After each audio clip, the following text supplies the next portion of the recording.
Hello दोस्तों, आप लोगों का स्वागत है हमारे YouTube channel the vision physics classes पर। मैं मिथिलेश कुमार आपका स्वागत करता हूं। तो चलिए दोस्तों, हम लोग पार्ट 1 वाला में देख लेते हैं। क्वेश्चन नंबर 1 से 10 तक हो गया था। आज हम लोग पार्ट 2 स्टार्ट करते हैं। तो देखिए क्वेश्चन नंबर 11 में क्या है। क्वेश्चन नंबर 11 में है म्यू अपवर्तनांक तथा ए प्रिज्म कोण वाले पतले प्रिज्म का न्यूनतम विचलन कोण होता है। ठीक है, तो आप याद रखिएगा कि रो एम बराबर जो होता है, अगर आप पढ़े होंगे कि प्रिज्म द्वारा प्रकाश का अपवर्तन, तो उसमें आया होगा न्यूनतम विचलन कोण के लिए रो एम बराबर n-1 इंटू ए। तो n-1 इंटू ए, एन क्या है तो अपवर्तनांक है। अपवर्तनांक के जगह पर आप म्यू भी लिख सकते हैं, तो μ-1 इंटू ए। तो दोनों में से कोई एक आपको ऑप्शन में मिल जाएगा। तो इसको आंसर देख लीजिए कौन हो जाएगा। 11 नंबर में है 1 माइनस म्यू इंटू ए, जो कि गलत हो जाएगा। बी नंबर में है μ-1 इंटू ए, तो आपका बी नंबर ऑप्शन सही हो जाएगा। तो 11 नंबर का आपका बी नंबर आंसर जो हो जाएगा सही हो जाएगा। चलिए आ जाइए 12 में देखते हैं। सूर्य के प्रकाश का वर्ण कर्म होता है, तो इसको आप याद रखिएगा। ऑप्शन नंबर ए में है क्या सतत है, बी में है रैखिक वर्णक्रम, सी में काली रेखा का वर्णक्रम और डी में है काली पट्टी का वर्णक्रम। तो आप इसको याद रखिएगा, ऑप्शन नंबर बी रैखिक वर्णक्रम। ठीक है, कुछ क्वेश्चन आएगा आपको, ठीक है, जो आपको याद करना पड़ेगा, रटना पड़ेगा। तो एक आध क्वेश्चन ऐसा आएगा जो कि आपको रटना पड़ेगा, समझना इसमें क्या है। तो आप 12 का ऑप्शन नंबर बी हो जाएगा सही। 13 नंबर में आ जाइए। 13 नंबर में है सामान्य संयोजन के लिए खगोलीय दूरदर्शक की आवर्धक क्षमता होती है। देखिए आवर्धक क्षमता पूछा है, तो आप याद रखिएगा कि सामान्य संयोजन के लिए जो आवर्धक क्षमता होता है -FO/F ही होता है। तो ये सूत्र है, इसमें ज़्यादा समझने वाला बात है नहीं, आपको इसको याद रख सकते हैं। तो -FO/F है। तो 13 का आपका जो हो जाएगा -FO/F ही होगा। आ जाइए 14 नंबर में, निम्नलिखित में से किसका अपवर्तनांक सबसे अधिक होता है। तो आपको पता होगा, 10th में जरूर पढ़े होंगे कि हीरा का अपवर्तनांक सबसे अधिक होता है। तो ऑप्शन नंबर जे इसका जो हो जाएगा ऑप्शन नंबर डी। क्या है, हीरा किस में है, कांच। ए में है कांच, बी में है पानी और सी में लोहा और डी में हीरा।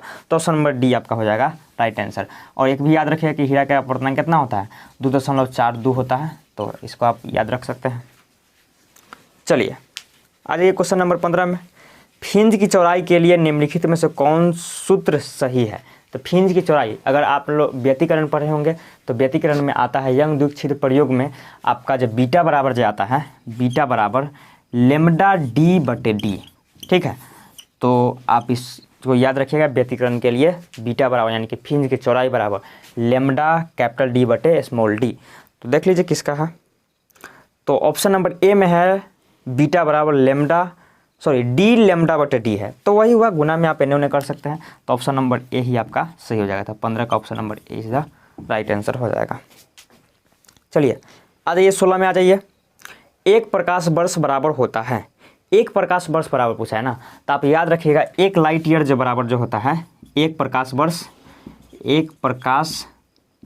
वर्ष बराबर जो होता है 9.46 × 10 के पावर 15 मीटर होता है। ठीक है, तो आप इस मान को याद रखिएगा। ठीक है, तो देख लीजिए इसके अनुसार से ऑप्शन नंबर ए में है 9.46 × 10 के पावर 15 मीटर, जो कि सही है। तो 16 का आपका ऑप्शन नंबर ए हो जाएगा right answer. Option number b में है 9.46 × -15 कर दिया, बहुत छोटा दूरी है, जो कि गलत हो जाएगा। 14 कर दिया, सी में गलत हो जाएगा, और डी में -14 कर दिया तो गलत हो जाएगा। तो ऑप्शन नंबर आपका क्वेश्चन नंबर 16 का आपका option number A right answer हो जाएगा। आ जाइए 17 नंबर पर, निम्नलिखित में से कौन लेंस मेकर सूत्र सही है। लेंस मेकर सूत्र, तो लेंस मेकर सूत्र अगर आप लोग पढ़े होंगे तो आपको याद होगा कि 1/f बराबर जो आता था, आप म्यू या n-1 इंटू 1/r1 - 1/r2 पढ़े होंगे। n के जगह पर आपको म्यू भी मिल सकता है, तो आप इसी बात को लिख सकते हैं 1/f बराबर आपका क्या आ जाएगा, μ-1 इंटू 1/r1 - 1/r2। इसी के जगह पर आपको μ1/μ2 भी हो सकता है। तो आप देख लीजिए ऑप्शन का आंसर क्या है। तो ऑप्शन नंबर एम है। सब में देखिए ऊपर क्या है, μ2/μ1 है, तो आप इसी बात को लिख सकते हैं क्या, 1/fe बराबर μ2/μ1 - 1 इंटू 1/r1 - 1/r2। ठीक है, तो आप तीनों में से कोई मिल जाए ऑप्शन में वो आपका सही हो जाएगा लेंस मेकर के सूत्र के लिए। तो देख लीजिए कौन है। ऑप्शन नंबर ए में है 1/f बराबर μ2/μ1 - 1 इंटू 1/r1 - 1/r2, जो कि सही लग रहा है, ये आपका सही हो जाएगा। तो 17 नंबर का option number A is the right answer हो जाएगा। चलिए आ जाइए 18 में, निम्नलिखित में से कौन पानी का अपवर्तनांक के लिए सही है।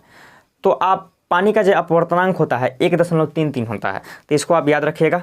तो 18 नंबर का आपका ऑप्शन नंबर जो हो जाएगा, option number D is the हो जाएगा क्या राइट आंसर। कितना हो जाएगा 1.33।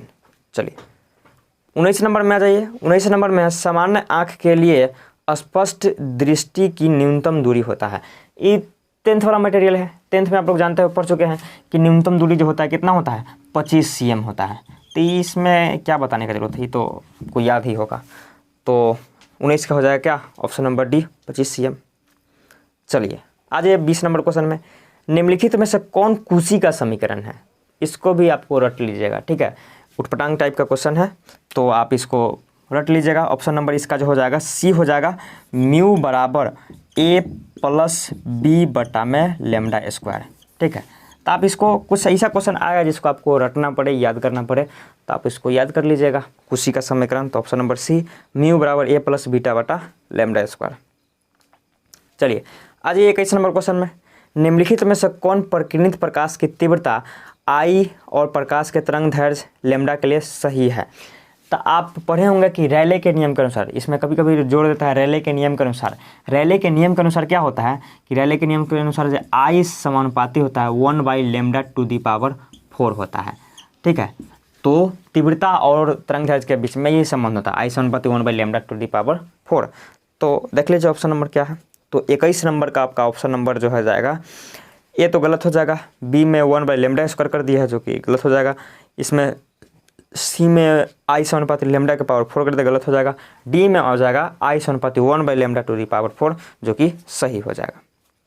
चलिए आज ये क्वेश्चन नंबर 22 में, निम्नलिखित में से कौन प्रकाश के लिए माध्यम के बदलने से नहीं बदलता है। तो आप इस बात को याद रखिएगा कि जब प्रकाश एक माध्यम से दूसरे माध्यम में जाता है तो उसका केवल आवृत्ति अपरिवर्तित रहता है, उसके बाद उसका तरंग दैर्घ्य भी बदल जाता है, उसका वेग भी बदल जाता है। ठीक है, तो कौन चीज़ नहीं बदलता है, तो आवृत्ति नहीं बदलता है। तो देख लीजिए ऑप्शन नंबर क्या में है, ऑप्शन नंबर ए में ही है आवृत्ति। तो आपका 22 नंबर का ऑप्शन नंबर ए इज हो जाएगा क्या 22 का ऑप्शन नंबर ए इज क्या हो जाएगा राइट आंसर हो जाएगा। चलिए 23 में आ जाइए, निम्नलिखित में से कौन संबंध सही है। तो इसको भी याद रखने वाला है, इसका सूत्र याद रखिएगा, कलांतर बराबर जो होता है 2π गुणे पथांतर होता है। तो ऑप्शन नंबर ए आपका राइट आंसर हो जाएगा 23 का। तो 23 का जो हो जाएगा option number A is the right answer. इस बात को थोड़ा याद रखिएगा। चलिए देखिए अगला क्वेश्चन है 24 नंबर में, निम्नलिखित में से कौन विनाशी व्यतिकरण के लिए सही है। तो आप इसके लिए याद रखिएगा कलांतर बराबर जो होता है 2n+1 इंटू पाई होता है। तो आपका 24 नंबर का क्वेश्चन का आपका ऑप्शन नंबर बी हो जाएगा आपका क्या राइट आंसर हो जाएगा। तो आप इस चीज़ को थोड़ा सा याद रखिएगा। ठीक है, चलिए आज ये क्वेश्चन नंबर 25 में है, निम्नलिखित में से कौन प्रकाश के रंग के लिए मुख्य कारण है। तो प्रकाश के रंग का मुख्य कारण जो होता है उसका तरंग दैर्घ्य होता है। तो आप इस चीज़ को भी याद रखिएगा। तो कितना आ जाएगा 25 नंबर का question option number A is क्या हो जाएगा राइट आंसर हो जाएगा तरंग दैर्घ्य। चलिए 26 में आ जाएगा, निम्नलिखित में से कौन आवेश रहित है। देखिए अल्फा जो होता है, अल्फा आपका जो होता है आवेश होता है उस पर, बीटा पर भी आवेश होता है, फोटोन कण और प्रोटॉन पर भी आवेश होता है। फोटोन कण जो होता है वो प्रकाश के कण होता है, उस पर कोई भी आवेश नहीं होता है। तो आप इसको याद रखें कि फोटोन कण जो होता है वो आवेश रहित होता है। तो आपका 26 का हो जाएगा option number c is the right answer. तो 26 का सी हो जाएगा राइट आंसर फोटोन कण। चलिए 27 नंबर में, निम्नलिखित में से किसे इलेक्ट्रॉन वोल्ट में मापा जाता है। चलिए इलेक्ट्रॉन वोल्ट में, तो इलेक्ट्रॉन वोल्ट जो होता है ऊर्जा का मात्रक होता है। देखिए किलोवाट आवर या इलेक्ट्रॉन वोल्ट दोनों याद रखिएगा, दोनों जो होता है ऊर्जा का मात्रक होता है। ठीक है, ऊर्जा का मात्रक होता है, तो इस चीज़ से आप याद रख सकते हैं। तो इलेक्ट्रॉन वोल्ट में किसको मापा जाता है, तो ऊर्जा को मापा जाता है। तो आपका 27 नंबर का जो हो जाएगा क्या option number D is the right answer हो जाएगा option number D right answer हो जाएगा। चलिए 28 में आ जाइए। निम्नलिखित में से कौन फोटोन की ऊर्जा के लिए सही है? देखिए फोटोन की ऊर्जा जो होता है E बराबर जो होता है, E बराबर जो होता है एच न्यू होता है, ठीक है, और न्यू बराबर होता है लेमडा बटा सी, सॉरी सी बटा लेमडा। तो आप इसी को अगर एकदम सी बटा लेमडा भर दीजिएगा तो कितना आ जाएगा आपका E बराबर एच न्यू के जगह पर सी बटा लेमडा, यानी कि क्या आपका E बराबर क्या आ जाएगा एच सी बटा लेमडा, यानी कि फोटोन की जो ऊर्जा आएगा वो एच सी बटा लेमडा आ जाएगा। तो आपका जो हो जाएगा 28 नंबर का देख लीजिए कौन है, एच सी बटा लेमडा। तो ऑप्शन नंबर बी में दिख रहा है एच सी बटा लेमडा। तो 28 का आपका ऑप्शन नंबर बी इधर क्या हो जाएगा राइट आंसर हो जाएगा। चलिए 29 में आ जाइए। तरंग संख्या बराबर होता है, तरंग संख्या जो बराबर होता है इस बात को याद रखिएगा, तरंग संख्या जो बराबर होता है वो तरंग दैर्ध्य के व्युत्क्रमानुपाती होता है, यानी कि 1 बटा लेमडा हो जाएगा। तो किस में 1 बटा लेमडा? तो 29 का ऑप्शन नंबर ए में है 1 बटा लेमडा, तो 29 का option number A is the हो जाएगा राइट आंसर हो जाएगा।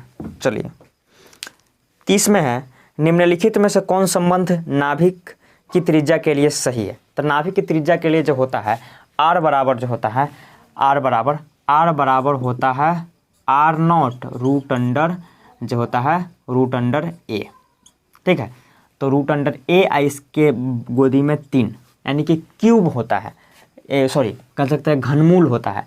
आप आर बराबर आर नॉट घनमूल ए, तो इस बात को आप लिख सकते हैं, इसी बात को आप लिख सकते हैं क्या आर बराबर आर नॉट घनमूल के जगह पर आप लिख सकते हैं ए के पावर 1/3, दोनों बात बराबर है, ठीक है।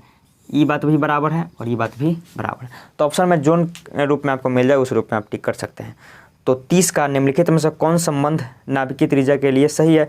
तो आप आर बराबर आर नॉट ए के पावर 1/3 है, तो इस रूप में ये भी सही है, अगर इस रूप में रहता तो ये भी सही हो जाता। तो 30 का ऑप्शन नंबर हो जाएगा आपका ए इज द राइट आंसर, ठीक है। चलिए